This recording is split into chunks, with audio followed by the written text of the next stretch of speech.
do you make enough content to compete online? Hey, this is Casey with Captivated Content, and I'm going to talk to you about how you can reuse your long-form video content like video podcasts. And the long-form video doesn't have to be podcasts. It can also be maybe long-form YouTube videos or whatever.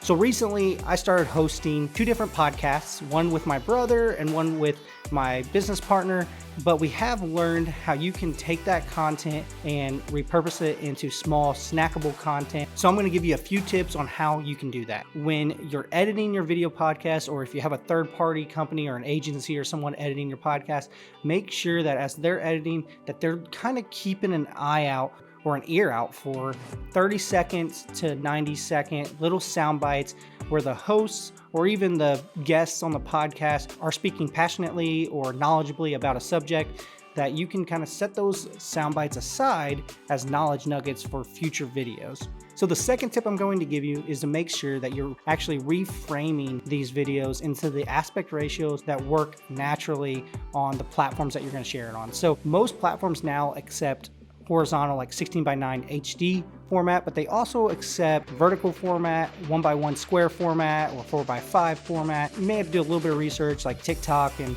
Instagram Reels actually probably do a little bit better on either square or 4:5 versus vertical. But if you do use vertical, just make sure that all your content that you want is in kind of a safe title zone. This will allow your content to fit more naturally on the platforms that they're uploaded to and also be optimized for those platforms. The third and final tip I'm going to give you is to make sure that you're embedding your closed captioning. The main reason you want those closed captioning is to help stop people from scrolling. So hopefully this video gave you some tips on how you can repurpose your long form content to produce the amount of content that you need to compete online.